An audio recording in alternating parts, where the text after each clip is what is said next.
Thanks for inviting me to come talk with you. The biggest question is how fast is it coming, and then what are some of the opportunities to precipitate in the kinds of discussion that will enable the policy we need to make electric vehicles happen in Texas.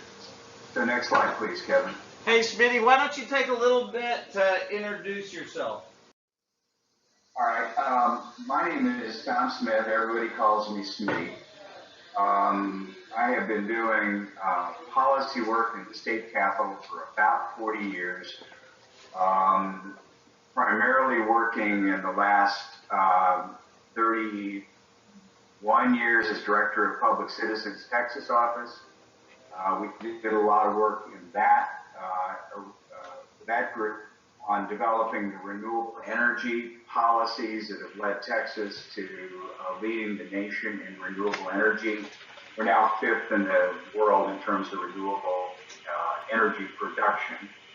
And then in addition, after we did that, we then put together a group of people that created the Texas Emission Reductions Program, or TERP, which has spent almost $1.5 billion now in replacing the dirtiest diesel engines in the state. And then subsequently, when the VW settlement came about as a result of Dieselgate, we pulled together a number of groups and worked on the policy that has enabled us to have a $209 million VW settlement, and we'll talk a little bit about the opportunities there, but some of that money can go to EVs, some of it can go to charging. And then after I retired from Public Citizen, one of the things that I began to realize is that the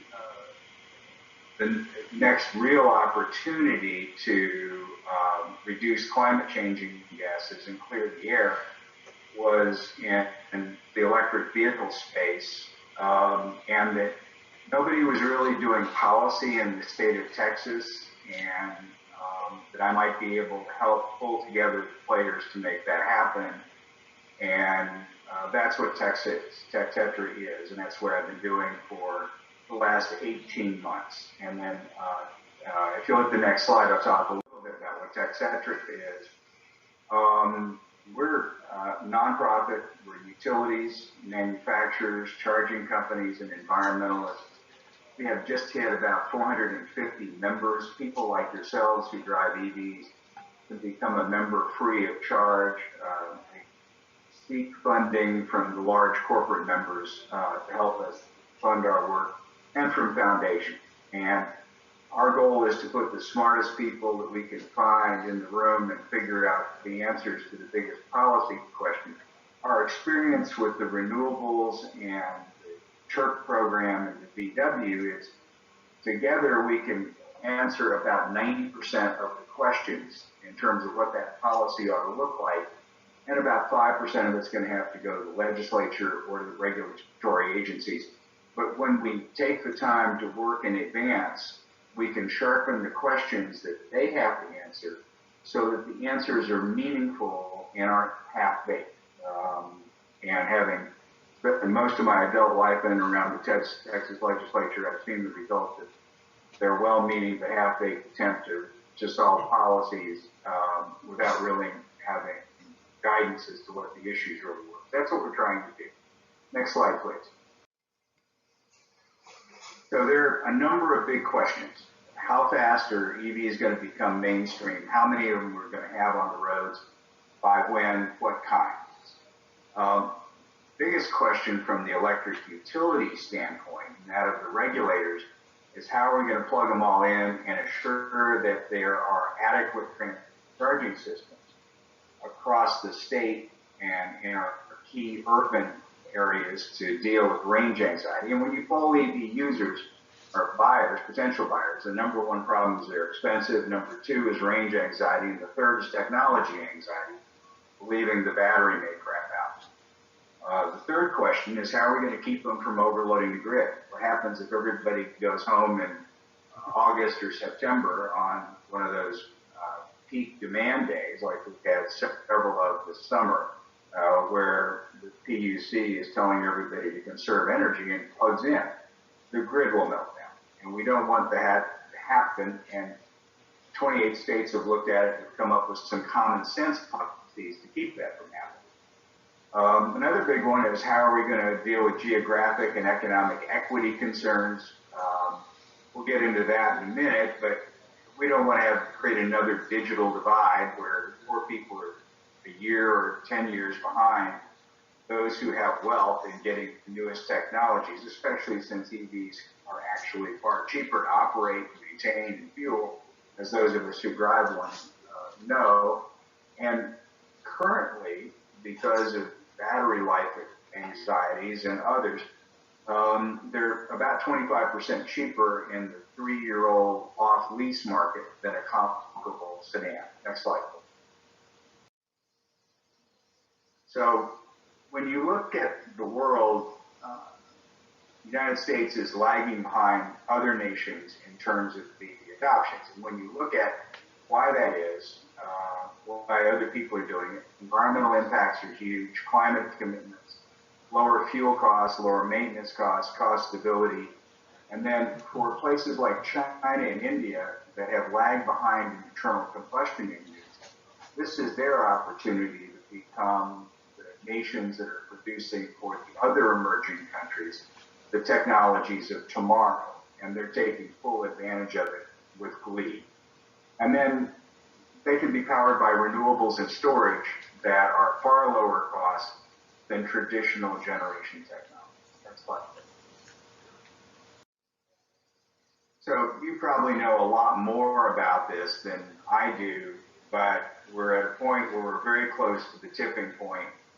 Somewhere, most analysts predict in between 2021 and 2025, with a sort of general agreement around 2022, cost of batteries will be lower than the cost of internal combustion engines or battery-powered electric vehicles.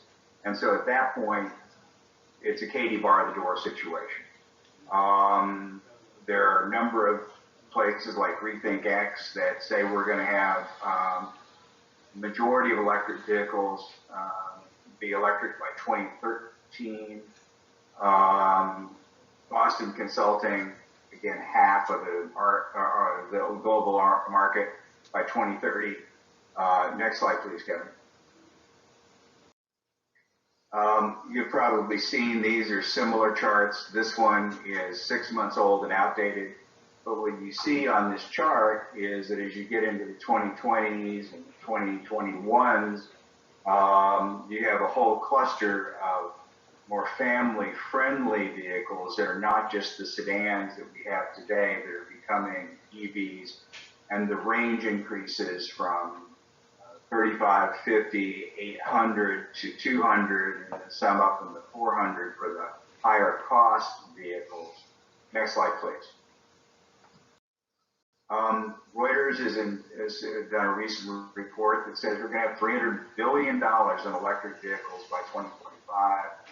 I think I mentioned to you China and India and the European countries have banned or are considering bans of internal combustion engines in their major cities for pollution reasons between 2030 and 2040.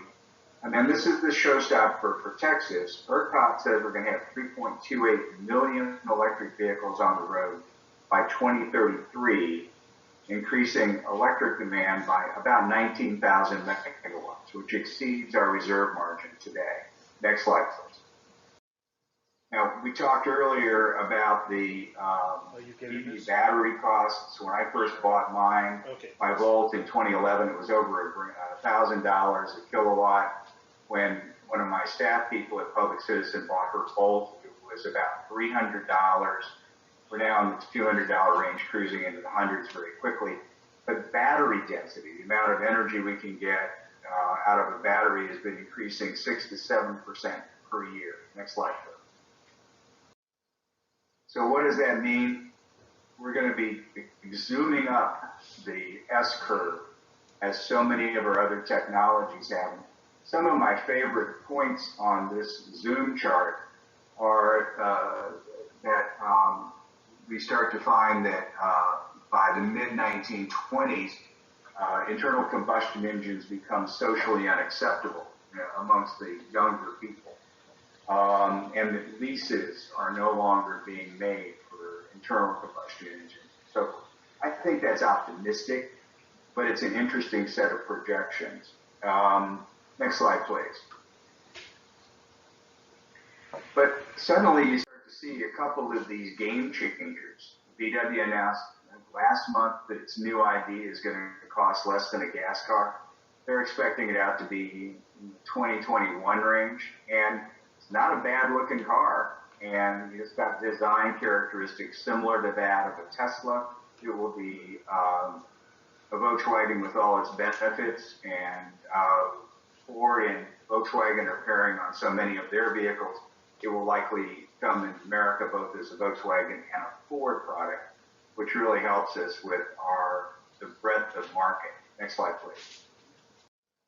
I don't know why this is not showing up, so let's just skip it. And so transformations could occur in 15 years or less. Here's some examples of 15-year-old technology changes, some of which I have certainly been through. My grandfather went from horses and buggies to his first electric vehicle in 1914 when my mother was born. That was the car she learned how to drive on. When I was a kid, we had radio, not TV. We didn't get our first TV. I didn't see my first TV until I was 2 in 52. We had TV first as a family in 1957, and by 1960, almost everybody had one. I still have some manual cameras. Now I have digital cameras and phones, and I haven't found my digital camera in 2 years. Mobile and smartphones, we know that story well, all of us. Microwaves, laptops and computers and tablets evolved. When I first started working, and I had a typewriter.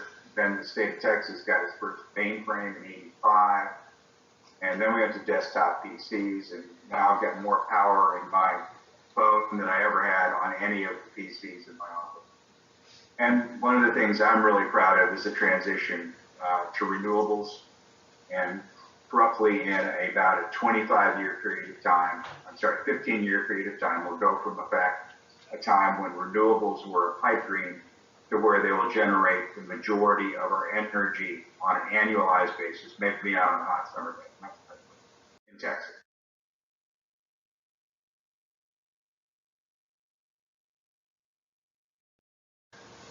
Next slide, please. Other projections, this is now about a 1.5 year old data, but you're seeing that there are a lot of people projecting that we will have dramatic increases in the amount of EVs. You've seen these, Bloomberg is now recently updated to where they're saying 57% by 2040. Next slide, please. Now this is the LTS, this is ERCOT's chart. LTSA is their long-term system assessment, which is not a prediction, it's a scenario. And so what they're basically saying is if we take the Bloomberg numbers, what's going to be the impact, what's going to move first, what's going to have the big impact on the electric grid. This is electric grid focused. So they're saying 2 million electric vehicles on the road by 2033. That's an odd year, but they do 15-year projections. And they're saying that's going to take about 5,000 megawatts to power. Short-haul buses are going to move relatively quickly. And in the short-haul bus category are also the kinds of delivery vehicles, that sort of medium-duty chassis type of thing. And then long-haul trucks. And long-haul trucks are where the real game changers. We'll see some slides on that in a minute. But they're going to take 10,000 megawatts of energy. And so coming up with controls on how those charge is going to be really critical, and making sure we get the infrastructure in place to be able to handle that load is going to be absolutely critical. But this is a conservative projection. ERCOT is conservative. But I think it really shows us that even conservatively, this is a big damn deal. Now, we frankly think that their projection could be off by a factor of 4 if you look at year-to-year sales growth. So instead of 3 million electric vehicles, we may have 12 million electric vehicles. And some of the more aggressive folks in the predicting business think that's probably a fairly accurate number based on those analyses and others. Next slide, please. Now, I think most of us have seen charging station numbers like this, or have a pretty good idea. Most of us charge at home. 80% of us chargers are single family or light duty vehicles at home at night. And do it at level 1 or level 2. But you have about 20% of the EV owners and a greater growing number of EV owners are going to be in the multifamily unit class, particularly among the young who buy electric vehicles as their first car when they get the really good job. There may be several of you in the room that are in that category. And I have nephews and nieces who are thinking about that are in the automotive industry, who are all looking at EVs, working on EVs, saying EVs are going to be their next vehicles, and they're in their late 20s and early 30s. One of them lives in a multifamily residence and is expressing to me his concerns about how to charge this stuff. Workplace, some of us try and charge at work. There's a money game to be made in workplace charging, and I'll get into that perhaps later on. And then urban and inner city highway fast charging are the other big things. That's a market that is just emerging, but is really going to have to be managed carefully to be able to make sure we don't overload the grid, but also that we provide enough places where people can charge quickly to be able to deal with range anxiety issues. And that's going to be a big challenge and a big policy opportunity for us all to work together. Next slide, please. So most of you have seen these graphs of what a charging station looks like. I won't spend a whole lot of time on it, but I think it's useful to see what some of the costs are. Their level 2 numbers are about 3 times what I paid for my simple Clipper Creek at home. But when you start to get into smart charging technologies, I think that's probably more accurate at $1,800. The DC fast is going to be, that's a per unit charge, and if you have multiple charges at the same location, that could come down pretty dramatically. Next charge, please. Slide, please. Now, most of us have found these kinds of screens on our EVs if we own them. Smart chargers, if they're built into a car or built into a charging system, can delay when we charge or reduce charging on peak to make sure that on a hot summer day we don't overload the grid, and they can be turned down to reduce the amount of energy taken in crises. But most EVs have charging controls. Here's the one on my 2011 volt. I could set it to charge at any time. This is an older slide as I'm looking at it. I now have it set to charge at midnight. It goes off at 5 o'clock in the morning. But one of the things we're trying to do is to modify the TERP program and we'll talk about some of these opportunities, but the Texas Emission Reduction Program, as many of you know, has a small incentive in it that gives up to 2,000 EV owner buyers in Texas a $2,500 rebate if they buy from a dealer in Texas. It would not apply to a Tesla because you buy online. But one of the things we want to make sure is that if the people who give this or who bring this to people's attention at the dealership know about how and when to charge. We can show this kind of a screen to people. And that in order to qualify for a TERP incentive, you've got to have a test the fact that you've watched a video on how and when to charge, reduced your costs, so to make sure you know the best time to charge is at night when the charging costs are low. And we also think that in order, we should modify the TxETRA incentive to help pay for smart chargers so that charging can be modulated to protect the grid. And that's a great social value to us and helps us get over the fear factor that those who oppose electric vehicles are ginning up periodically in studies about how if EVs occur rapidly, they could crash the grid in Texas, and oh, woe is us. Next slide, please.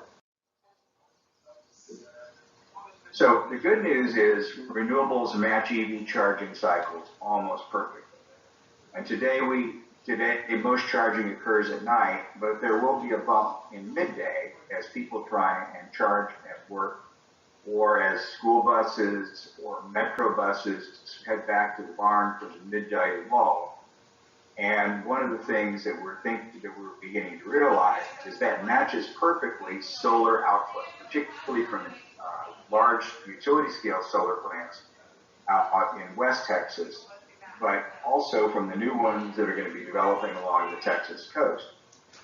And it's a matter of making sure that we are able to segment those hours from about 10 until about 3 when solar is at peak, and teach people these are the best hours to set your charging control charge, your charging work, or your charging home, or your charging plus one. Next slide, please. Good, and one of the things that I think most of you have read about is that solar is coming on extremely rapidly. The price of solar today, bid for large utility scale programs, is cheaper than building and fueling a new natural gas generating station, which is a tremendous change. The ERCOT planners expect about 4,300 megawatts to be in service by the end of 2020. Today, I think we have about 1,200. There are about 40,000 megawatts, it's a breathtaking number, of solar that have inquired about whether or not there is transmission capacity available to them, their solar from a proposed site onto the grid. Now, my experience has been with wind that the number of companies who actually put a very large cash deposit down to have the really detailed interconnection studies done on a site, it drops by about 50%, 54, 55% of wind plants that might have inquired actually get built and spend the millions of dollars to do those connection studies.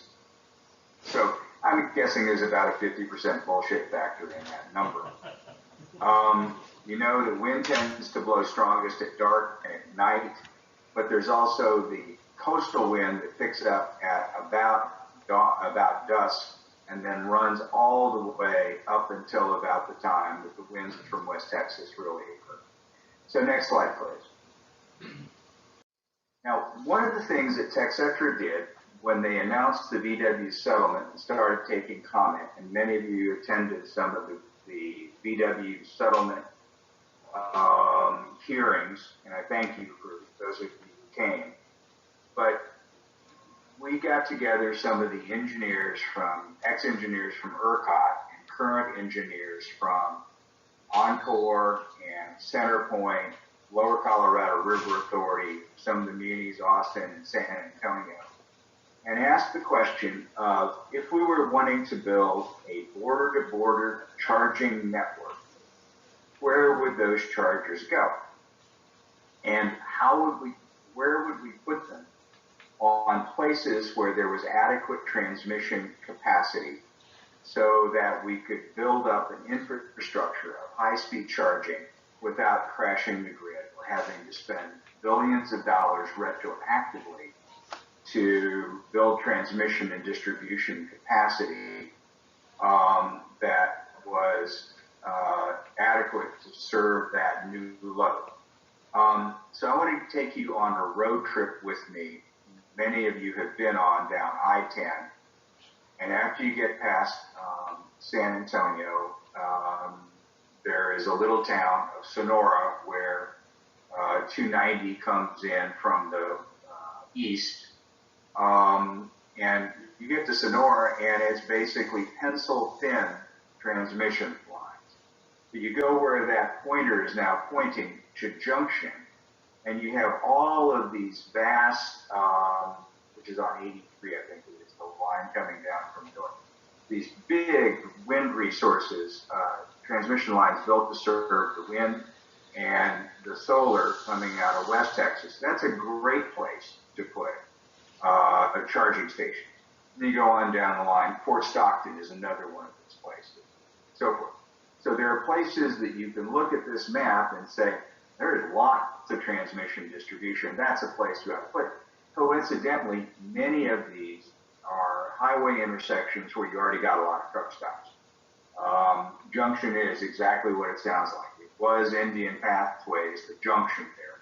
It is right where there's a confluence of a couple of forks of a river. It is where 83 comes in from the northwest and comes down to I-10. And so there are these places that would be a great place where you've already got lots of truck stops to put high-speed charging, and where you're more likely not to get a Buc-ee's too, or a big Shell convenience store.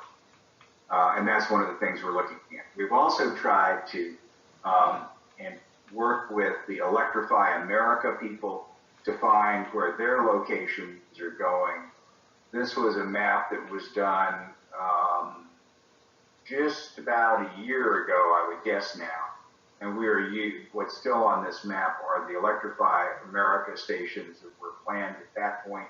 They've now scaled back their build in Texas and are really concentrating on the I-35 corridor and really concentrating on the Houston area. It's still a mystery to us where their charging stations are going to go, so we have to change this now. Next slide, please.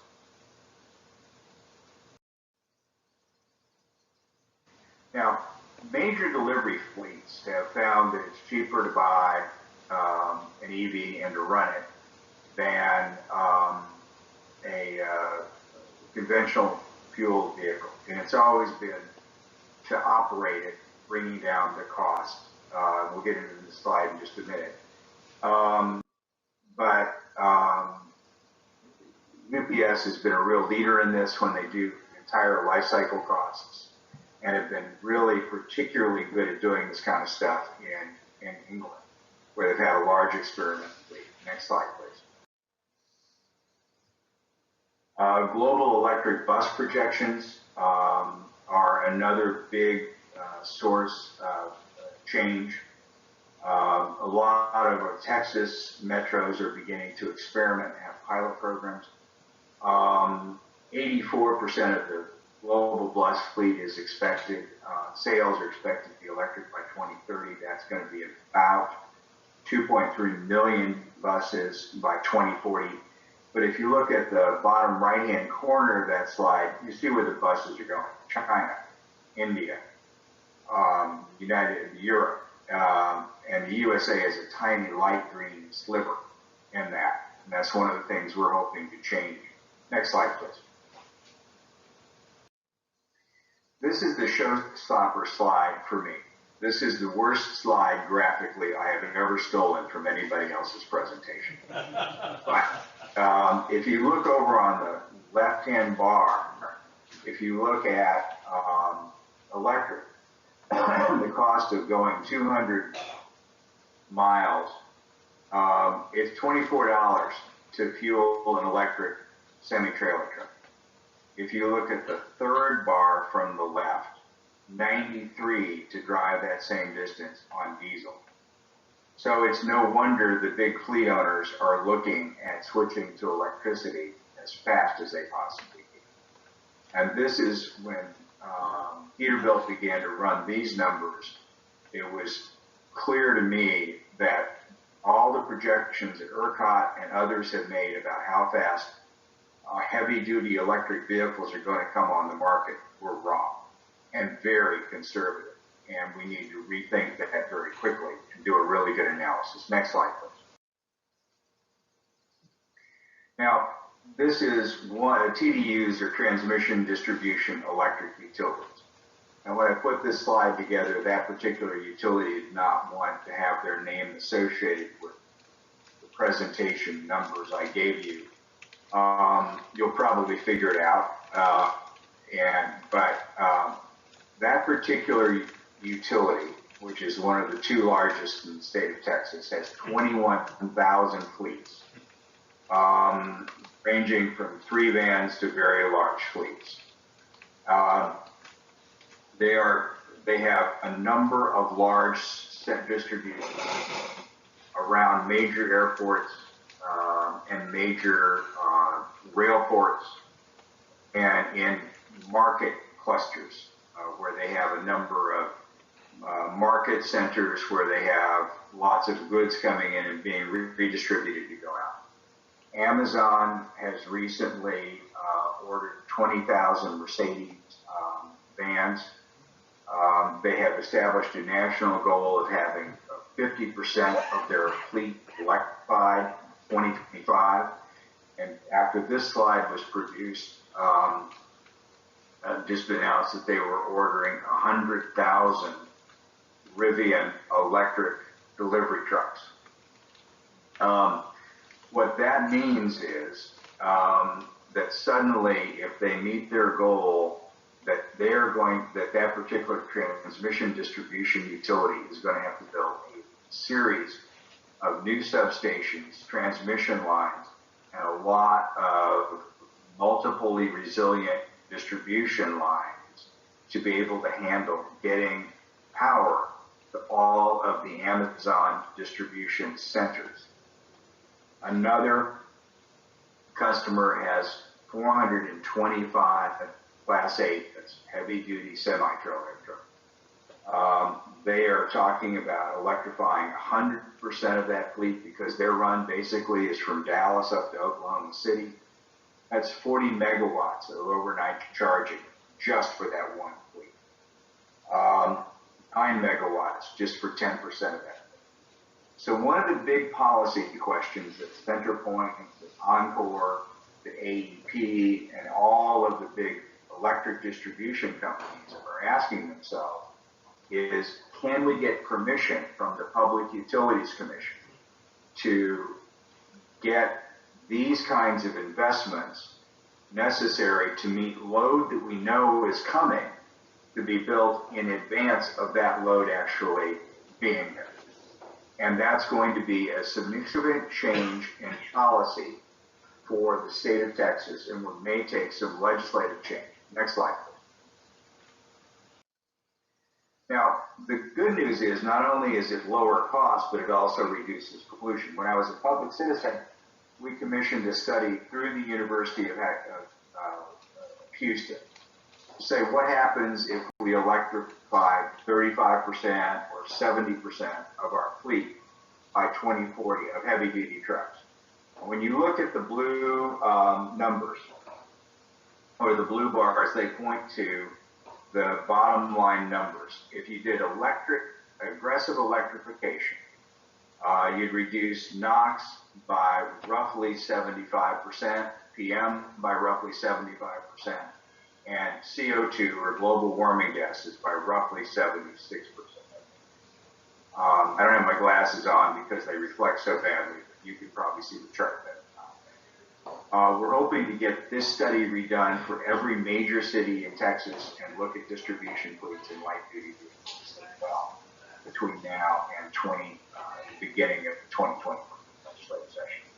This is a big damn deal for the city of Houston. And one of the things that it helps the city do is meet the new 70 part per billion goal for NOx. And without EVs, it's unlikely they're going to be able to attain ever. And this is a big building block to that. And this is something that's going to require a lot of education of your legislators to make them understand why doing some things to encourage EVs, and particularly medium duty and heavy duty EVs and EV buses, is going to be so critical. Next slide. Now, low-income communities are going to have to be included in this as well, both because it's the right thing to do, and we need to take care of those who are having a hard time struggling financially, because we already are, but because if we don't, there will be political backlash from many who represent those low-income communities. I've been there in the past with TERP and other programs in renewable energy, and if they didn't see that there was some direct benefit to them immediately and we weren't including them in the bill, then that sort of contingency of people who represent largely minority districts were against. And we can't afford to have that happen on this deal, because we're going to have the gas companies and the folks who believe in burning to produce energy against us anyway. But the numbers are really convincing. 30% of the average low-income family's income goes to transportation, partially because they're often in high-cost credit from the folks who give you poor credit loans if you had poor credit in the past, partially because their cars are older and less efficient and they break down more often. And because typically they have to commute longer to get to a job than those of us who have enough means to be able to live closer to the urban cities or closer to the urban highways. The good news is, as we mentioned earlier, a used EV is cheaper to buy. Typically, the data tends to show the EVs cost about a third as much to fuel. In my experience, I have 2011 Volt. It cost me $1 a day to do the roughly 24 miles of drive to get to my office downtown and back, and to some other place, to the grocery store, the swimming pool on the way home. And it will save me about $860 a year, and I've got a relatively short commute. And I have 150,000 miles on my Volt, and up until this summer, I've not put a dime in maintenance. I still have 86% of my brakes left on that car.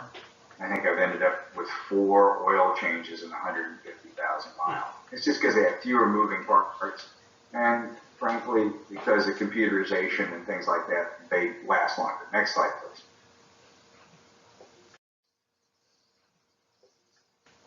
Now, we need to put charging stations in low-income neighborhoods. This is our first step, and in multifamily apartment complexes. And then in addition, there's an opportunity in most of our cities, and if you focus on that center picture in the lower bar, this is a picture in Europe where they have charging stations street side. And in most of our cities actually own their street lights. And when we went from mercury and sodium vapor lights down to LEDs, we reduced energy consumption by up to 1/3 of what it had been, or 1/5, depending on the efficiency of the vapor bulbs replaced. And so there's a lot of excess power in those, and in most cities, that's DC power, which is a more efficient way to charge. And so by thinking about how we can take advantage of that and incentivizing utilities to install charging stations on those streetlights, the city will make money off of those streetlight revenues, the unused capacity. We can get them into places we otherwise would not have been able to, and can build for charging everywhere in the future. Next, please. And there's a geographic equity question. It's going to take 5 to 10 years before there is enough demand for energy coming out of rural charging stations to pay for them, to make them pay for themselves. And the question is how we're going to afford to maintain them until such time as they are producing revenue. And we may have to come up with a scheme to do that. So the other question is, when you start to look at the rural areas that we're going to have to build charging, let's imagine Fort Davis or Marfa, that are large, big tourist attractions for many of those from Austin or Houston We can drive our EVs out there, but people who live in the Rio Grande Co-op, which is one of the poorest and the most longest lines in the system, how fair is it to ask them to pay to maintain our charging system for basically tourists? And so one of the questions you have to ask as well is how are we going to fund the kind of transmission systems we're going to need? Colorado, Nevada, Washington State all have assessed a secondary fee on the EV owners of about $50 a year, limited in period of time to, I think, 5 years in one state, 6 years in another, to pay for the transmission, build out, and maintenance of those charging stations until such time as they produce enough revenue to take care of the cost. This wouldn't be applicable to places where suddenly they're making money, and we need to be really clear about that going in, but it's a thought question. Is that something we want to do in Texas? And at some point, we want to make sure we get your opinions on that before we get out in front of the EV owner population.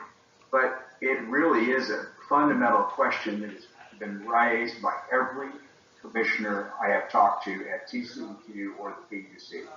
How are you going to pay to maintain those charging stations until you get your volume?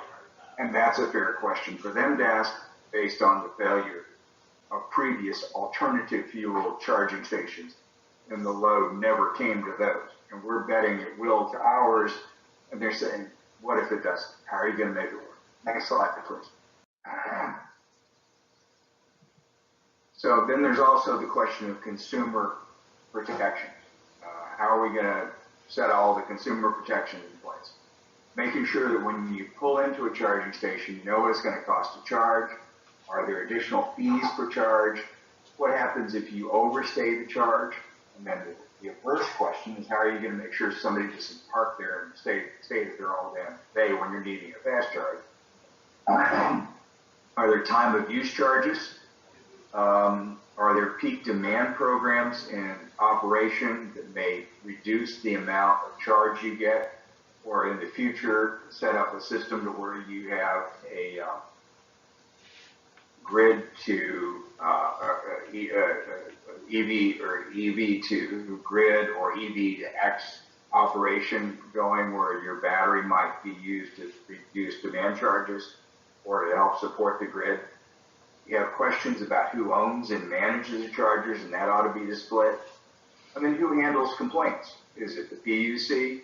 They handle electric complaints?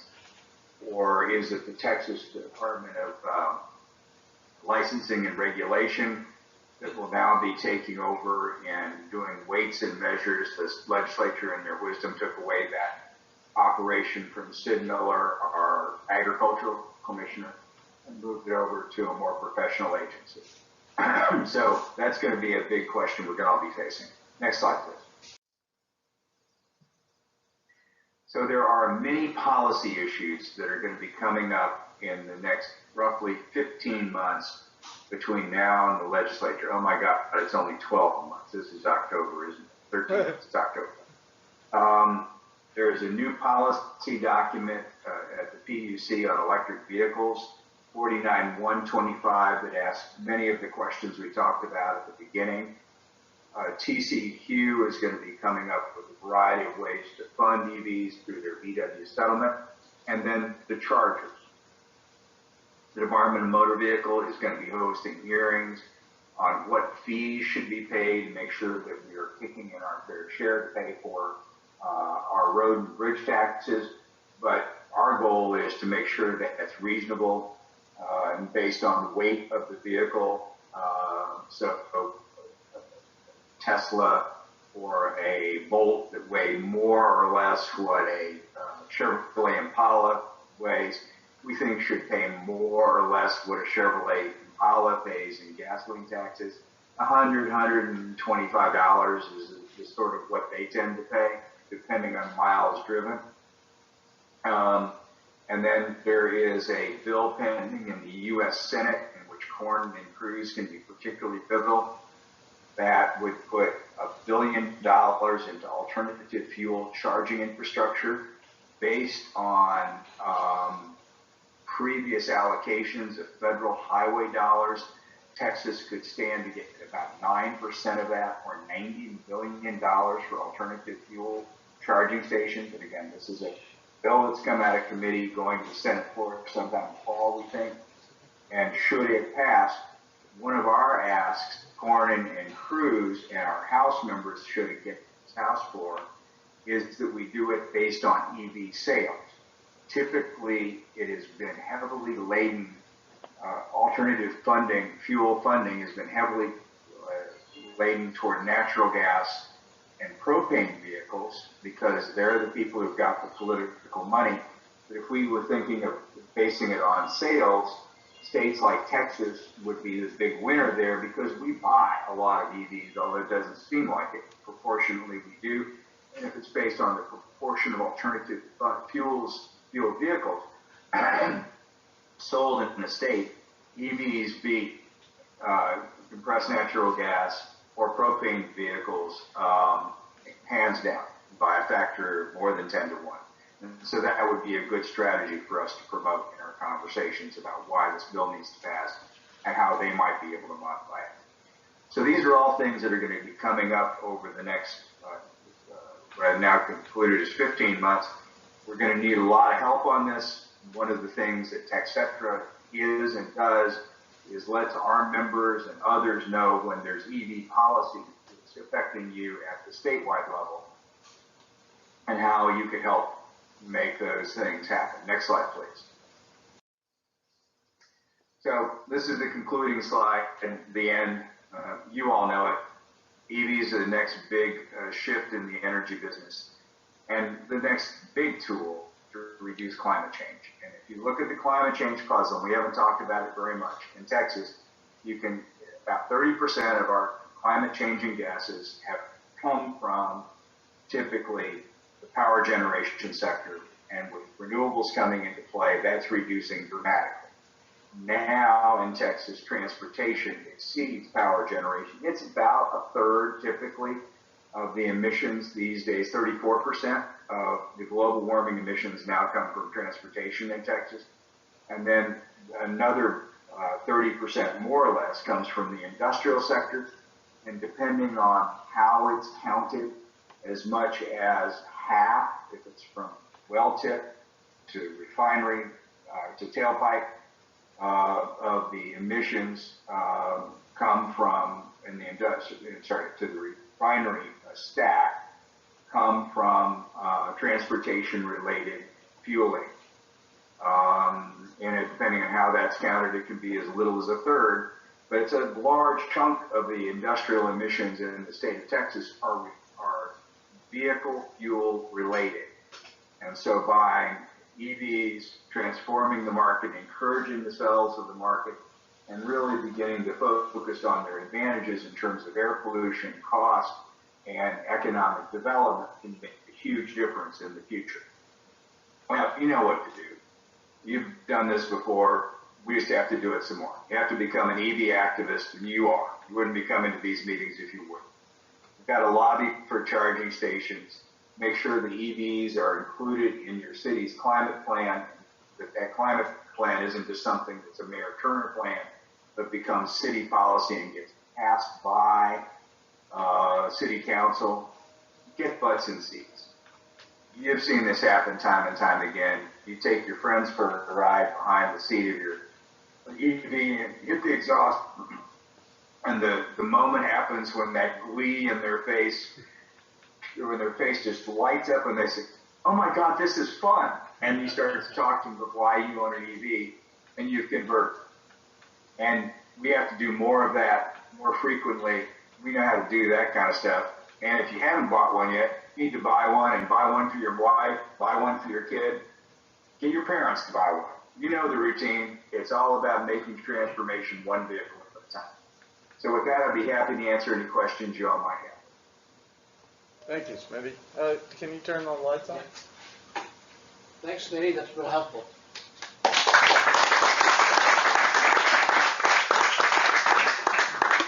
Todd, I particularly like you mentioned about one slide being 6 months old and being out of date already. So I tell people that all the time, that the chemistry changes for batteries is changing so quickly, and all these other aspects are changing so quickly that, yeah, it's hard to keep up. But do folks have questions? Yeah, Bill. You mentioned heavy-duty vehicles charging at nighttime. It occurred to me I'm sorry, I didn't hear the question. The question is, do batteries play a part in this scenario, or is it the wind farms that produce more at night that will provide those kilowatt hours? Could somebody repeat the question? I couldn't hear. The question is, with electric vehicles charging at night, what is going to be supplying the power? Is it the wind at night that's going to be supplying the charging?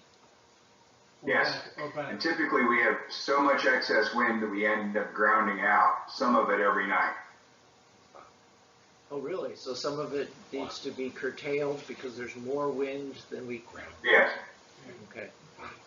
Yeah, okay. So other questions? Yeah. How can I get a hold of you to talk more about Texas policy? How can someone get a hold of you, Smitty? Sure, if you go to, you can email me at citizen.smitty@gmail.com. You can also sign up on our Facebook page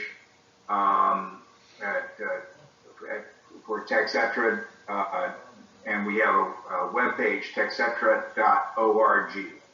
All of those are opportunities for you to link in and be part of it. We update that web page, the Facebook page, sometimes several times a day. And that's probably the fastest way to keep track of what's going on at TxETRA. Okay, that's good. Thanks. Yeah. If you send me an email, I'll be glad to get you on our activist list, and we'd be delighted to have you. One of my goals is to get out, meet you all in person, and do activist trainings over the course of the next year, or one of my staff people, in order to be able to give you tips on how to effectively lobby, whether it be at a regulatory agency or with your legislators.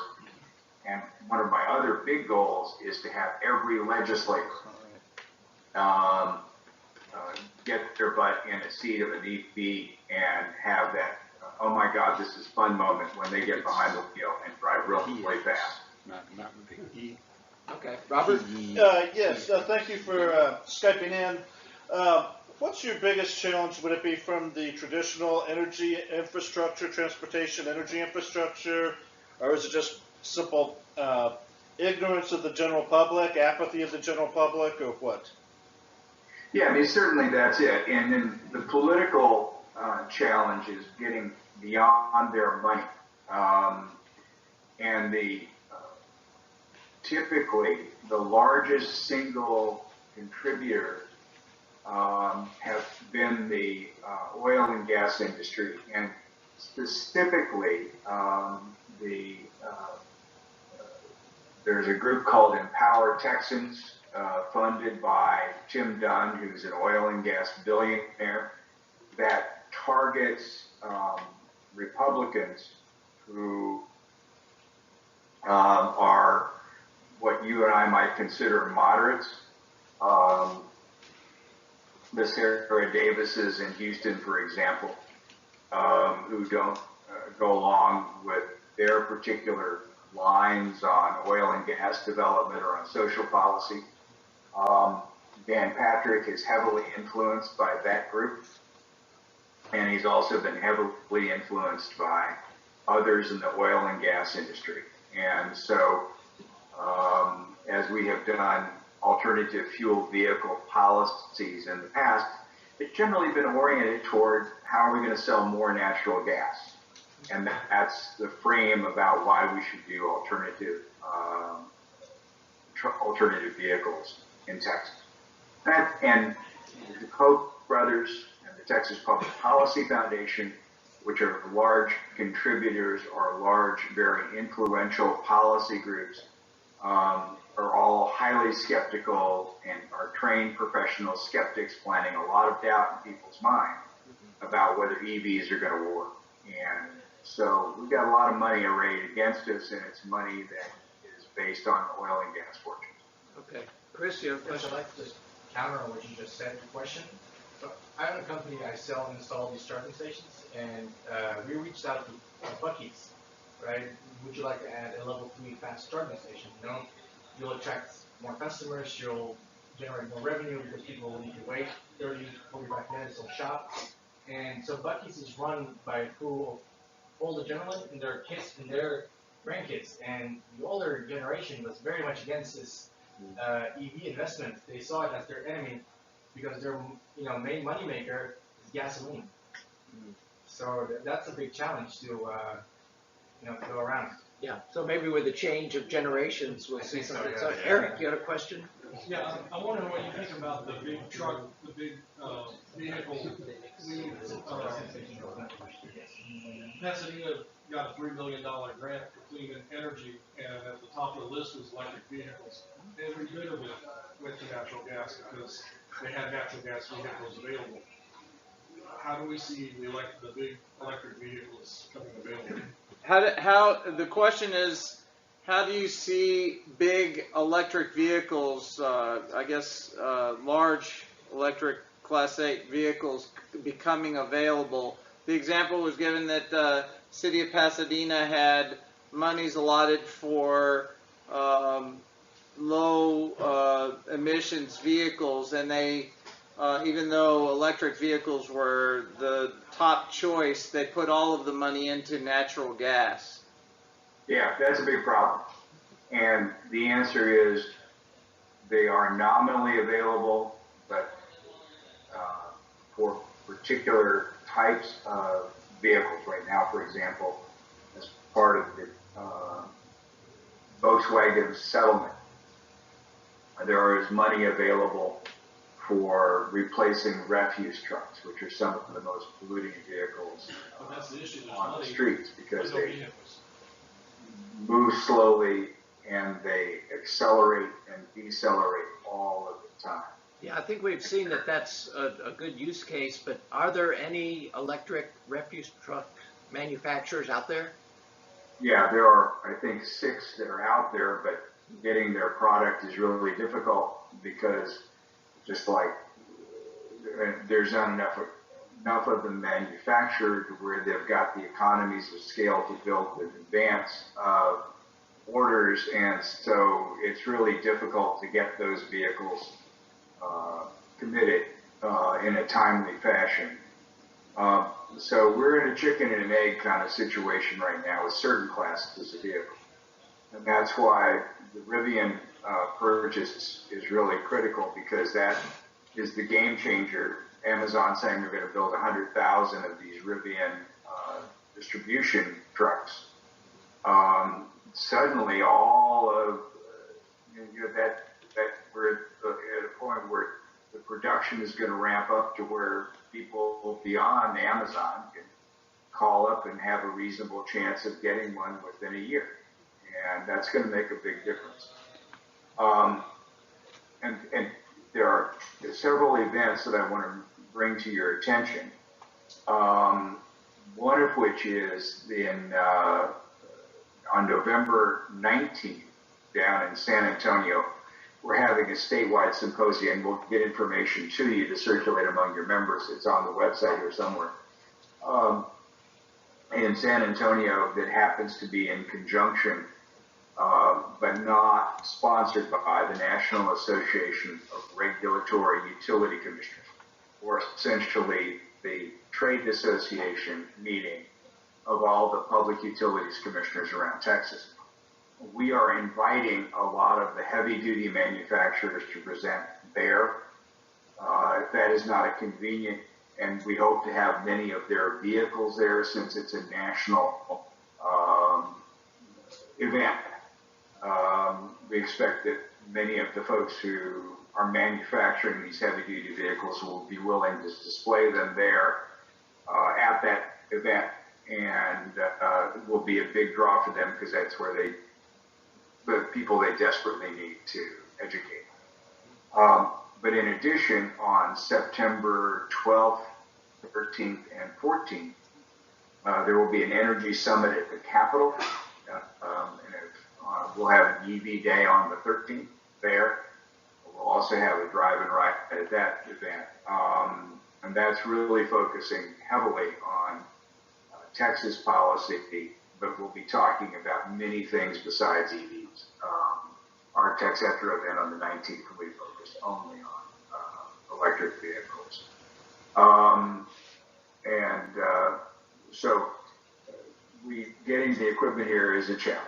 We're working with them, with the manufacturers of that, to really target the next round of the VW settlement for heavy-duty vehicles, and in particular here, those owned by government agencies, because they can get as much as an 80% reimbursement rate for heavy-duty vehicles.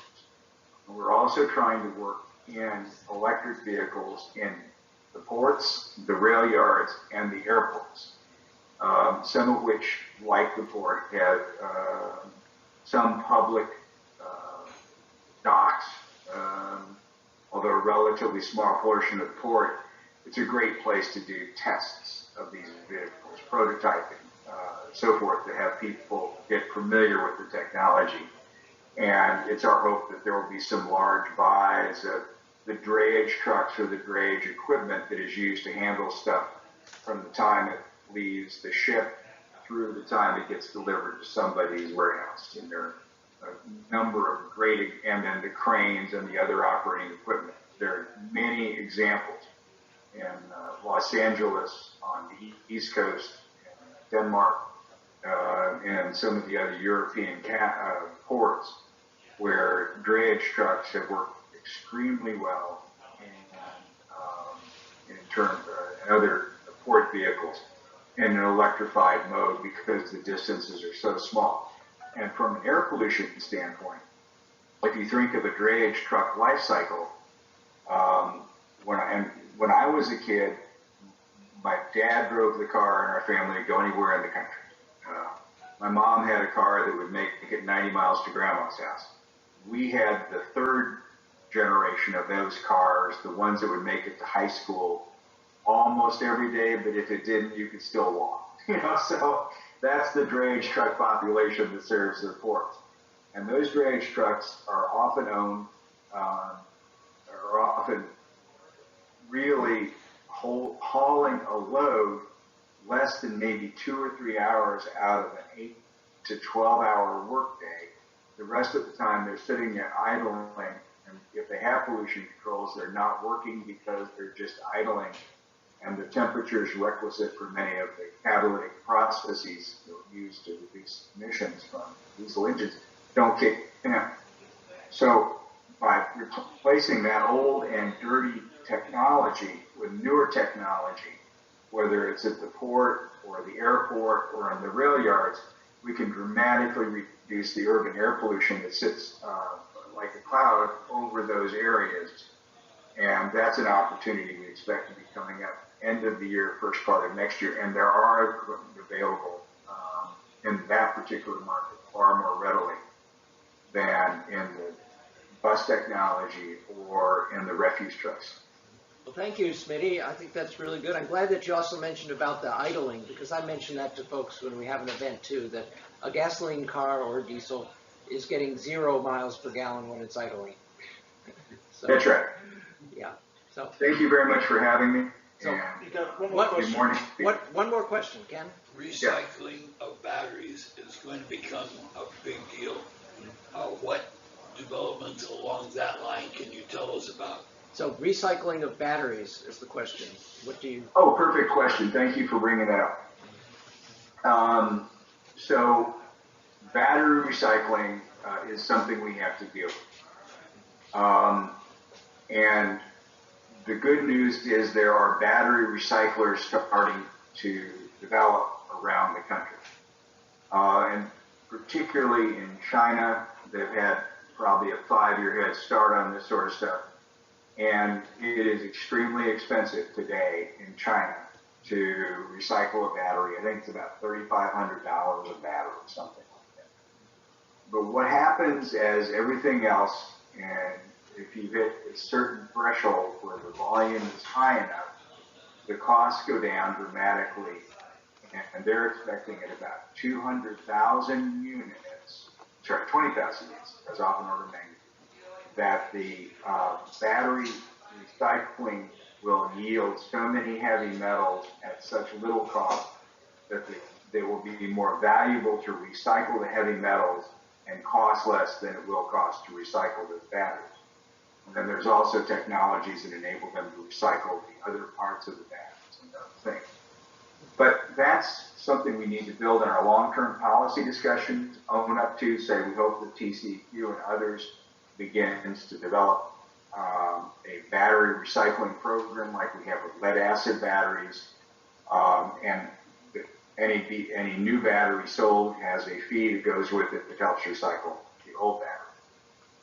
But the good news is that that most EV batteries, when they wear down to the point where they're no longer able to sustain the kind of high-speed acceleration that we've come to expect or want in order to merge safely on the expressway, have plenty of years of life left, typically another 8 to 10 years, and can be hung on the walls in your garage and used as an energy storage device to be able to enable you to use energy generated at night, power your house at lower cost during the day, or to recharge your car at lower costs.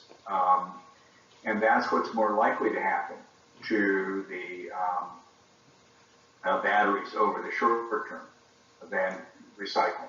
Yeah, that's good to bring out the reuse, because a lot of people are talking about that. You need certain characteristics when you have a battery in a car, but you might need other characteristics in a stationary application. So. And there's certainly a market beginning to develop for that, interestingly led by a company out of Oklahoma City. God only knows why, but the Okies have got us beat on this one in Texas. All right. Well, thank you very much. This has been really enlightening. So.